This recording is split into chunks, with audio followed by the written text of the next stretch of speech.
pagi pemirsa, News 7.0 kembali hadir untuk Anda dengan informasi terkini, teraktual, dan terpercaya. Bersama saya Karissa Lestresi, inilah News 7.0.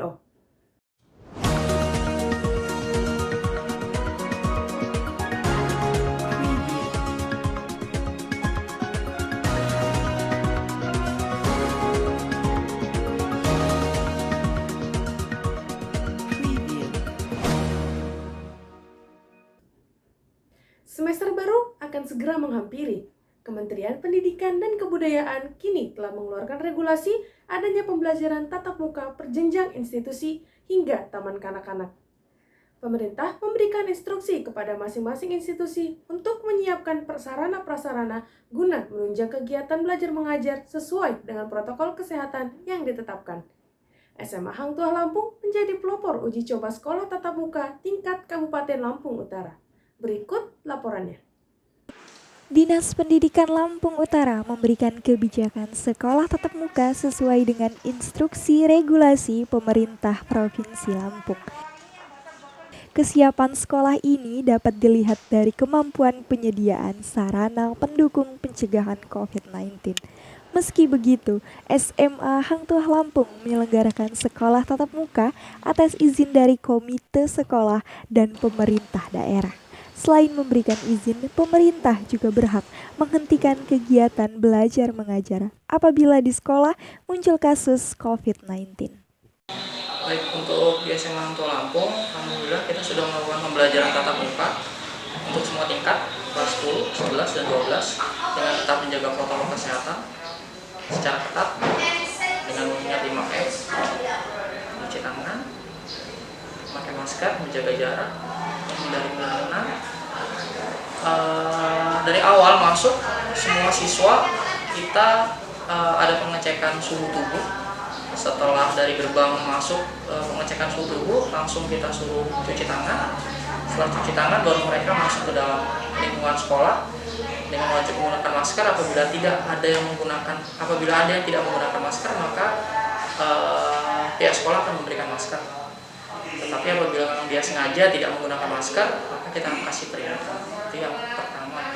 Terus yang kedua, setelah siswa masuk ke dalam kelas, di depan kelas mereka sudah ada tempat cuci tangan. Kembali mereka cuci tangan lagi untuk memperketat protokol kesehatan.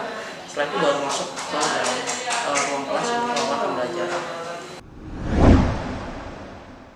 Berita selanjutnya masih seputar berita pendidikan. Hingga saat ini, perguruan tinggi juga mempersiapkan segala bentuk keperluan untuk hybrid learning. Universitas Multimedia Nusantara menjadi salah satu contoh institusi yang sedang mempersiapkan hybrid learning. Universitas Multimedia Nusantara menjadi salah satu institusi dengan protokol kesehatan yang ketat. Untuk melakukan pembelajaran tatap muka, kampus harus memiliki 6 daftar periksa yang telah ditentukan Kemdikbud. Pemerintah juga telah melakukan penyesuaian kebijakan untuk memberikan kewenangan kepada pemerintah daerah dalam pemberian izin pembelajaran tatap muka. Berikut penuturan Wakil Rektor Bidang Administrasi Umum mengenai kesiapan kampus menyambut realisasi kuliah luring Agustus mendatang. Sebenarnya UMN sejak awal semester ini itu sudah merencanakan yang disebut dengan kuliah hybrid. Ya, hybrid itu ada yang kuliah di kampus, ada kuliah online. Jadi hybrid terbatas untuk beberapa mata kuliah yang memang mengharuskan mahasiswa untuk praktek. Ya. Praktek di komputer maupun praktek menggunakan alat-alat tertentu yang tidak bisa dilakukan secara online. Itu kelas-kelasnya sudah kami siapkan, sehingga dimungkinkan untuk dosen mengajar di kelas. Ada mahasiswanya di kelas, dibatasi sekitar 30%, sisanya online. Nah, itu yang disebut dengan hybrid. Nah, itu sudah disiapkan kelasnya. Dan tentu saja untuk mengadakan kuliah secara onsite itu harus mendapat izin dari gubernur. Ya. Nah, kami sudah mengajukan izin sampai ke bupati. Kami sudah menyiapkan izin sebanyak 2 kali di awal semester dan di waktu itu kita pikir setelah UTS boleh, ternyata masih belum diperbolehkan. Jadi kalau ditanya boleh atau tidak, sebenarnya UMN sudah menyiapkan, tetapi boleh atau tidaknya keputusannya sangat tergantung pada pimpinan kepala daerah, di sini bupati, dan tentu juga kemudian itu melihat pada kondisi pandemi yang ada di wilayah. Sekalipun kampus mendapat izin dan melakukan persiapan hybrid learning, pelaksanaan kuliah tatap muka bukan sebuah kewajiban. Selain dunia pendidikan yang terdampak, melihat aspek ekonomi tak bisa dianggap sepele. Namun, kini dengan kecanggihan teknologi informasi, inovasi anak muda dengan kompetitor mampu bersaing. Tetap bertahan dan menyiapkan strategi untuk tetap eksis menjadi peluang bisnis online dalam kondisi sulit seperti saat ini. Sabi Sablon, salah satu UMKM yang mampu berdiri, mengepakkan sayapnya dengan berbagai mitra untuk menjalin relasi. Segala usaha berurusan dengan konveksi menjadi target utama UMKM Sabi Sablon. Pandemi COVID-19 menghampiri Indonesia, berdampak pada angka permintaan dari Sabi Sablon. Hal tersebut pun menyebabkan tidak adanya event atau kegiatan besar yang menjadikan munculnya pelanggan. Lalu, jalan alternatif pun jatuh pada pembuatan masker. Kalau dari kita kan sebenarnya target utamanya itu siapapun yang ngebikin yang ada urusannya dengan konveksi, entah itu komunitas atau event-event, biasanya seperti itu market kita, atau enggak brand clothing. Cuman kemarin karena corona, demand-nya tuh menurun. Jadi karena orang juga nggak berani ngadain event, habis itu juga brand clothing juga orang-orang di rumah jadi nggak pakai bajunya yang biasa-biasa aja. Malah kemarin pernah dengar piyama itu demand-nya naik gara-gara orang pada di rumah. Nah akhirnya kita supaya bisa tetap jalan lah, akhirnya kita mencari demand yang lagi tinggi. Soalnya shifting demand-nya waktu itu ke masker. Akhirnya benar awal corona itu ke masker. Akhirnya kita yang ada sablon dan jahit dan lain-lain, akhirnya kita fokusnya ya udah kita ke bikin masker dulu. Akhirnya maskernya kita bikin juga yang bisa disablon juga. Akhirnya sering banyak waktu, masker udah sampai di puncak penjualan, akhirnya mulai pelan-pelan event-event butuh pencarian dana. Akhirnya mulai jualan kaos lagi. Begitu. Lebih ke nyesuaiin sama kebutuhan market aja sih ya. Betul. Paling mau nambahin juga, kita juga selain yang ganti ke masker itu, kita juga konsepnya karena pandemi ya, konsepnya juga bisnisnya ada sedikit sosial, jadi kita tidak memarkup atau menjual ya benar-benar kayak aturannya bisnis itu kan harusnya modal sekecil-kecilnya untung sebesar-besar, tapi itu kita nggak terapin. Jadi kita lebih ke fokus untuk ya bantu juga, pada saat itu kan masker susah dan segala macam. Nah itu yang bikin akhirnya demand-nya membludak, kita juga nggak ngambil untung terlalu besar tapi tetap bergulir ya, akhirnya alam sih yang akhirnya berkehendak juga untuk kita survive di pandemi ini gitu. Kita bisa menyelamatkan, ini cerita juga sih ya lumayan seru, itu menyelamatkan satu satu kesatuan konveksi itu agar nggak gulung tikar istilahnya. Berkolaborasi dengan beberapa penjahit pakaian juga membantu mereka bertahan di masa pandemi.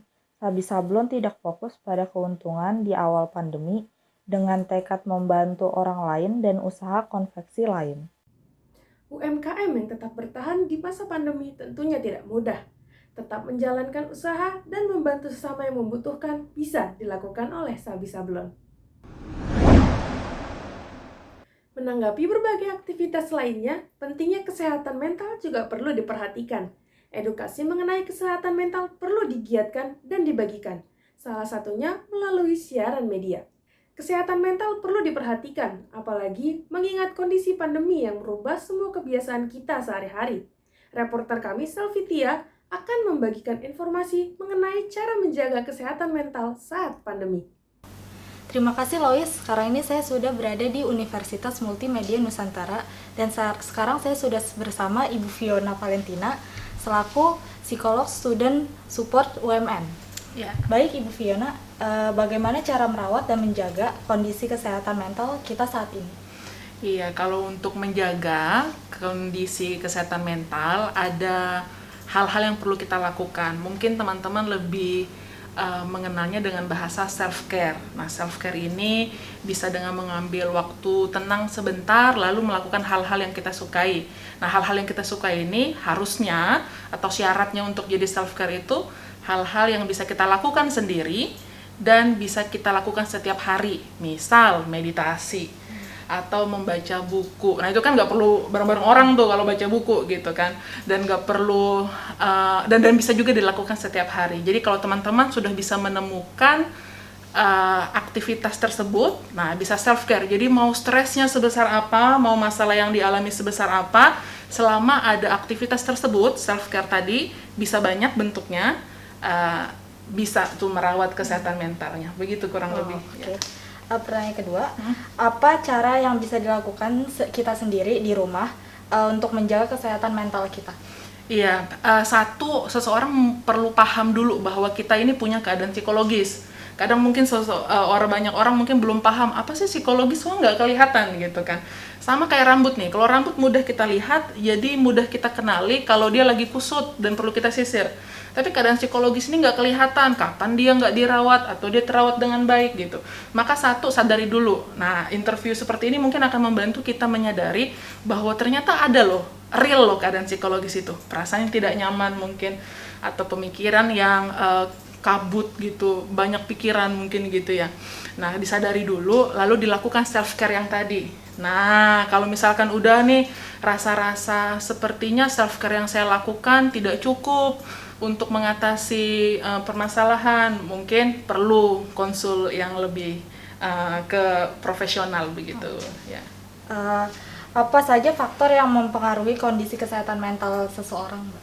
Ya, ada banyak faktornya, misal dari di internal dan eksternal. Kalau internal kita bisa bilang bawaan, atau ada kecenderungan seseorang rentan mengalami gangguan psikologis tertentu karena genetik, bisa jadi. Cuman nggak banyak, nggak selalu gitu.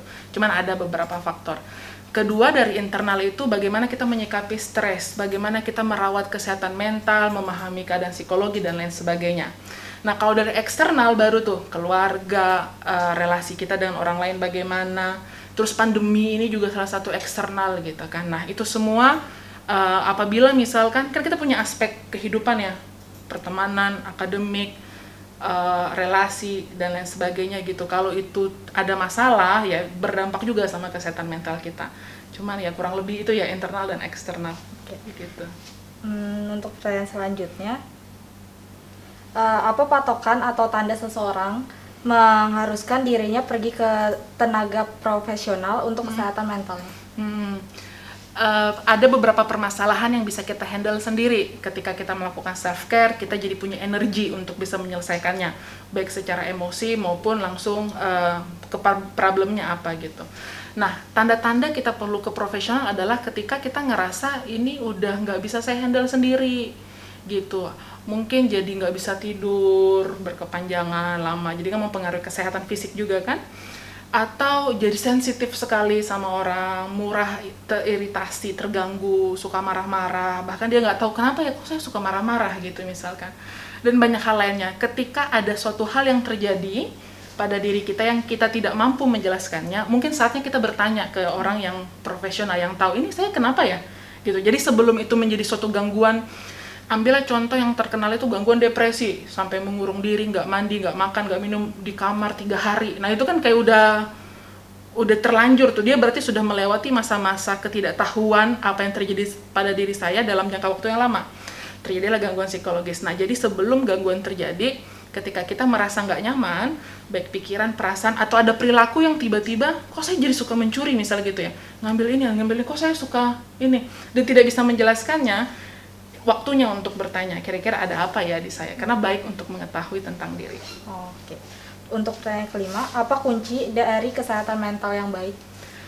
Self-awareness, kesadaran terhadap diri sendiri, kesadaran bahwa kita sedang dalam keadaan tidak oke, maka perlu ada hal-hal yang kita lakukan, atau saya sudah oke nih, maka mungkin saatnya saya perlu memperhatikan orang-orang di sekitar saya. Apakah ada orang yang butuh bantuan untuk bisa improve kesehatan mental mereka juga. Jadi kita nggak berhenti karena saya udah oke, maka saya diam, enggak. Saya sudah oke, maka bisa mengembangkan, menjadi tempat bagi orang lain untuk bertumbuh juga. Mungkin begitu kurang lebih. Ya. Terima kasih Mbak Iya, Fiona atas sama-sama. waktunya. Sekian informasi yang bisa saya sampaikan. Salvitia melaporkan. Berita tadi sekaligus menjadi penutup kebersamaan kita hari ini. Saya Karissa Lestresi, mewakili seluruh tim redaksi, mengucapkan terima kasih dan pamit undur diri.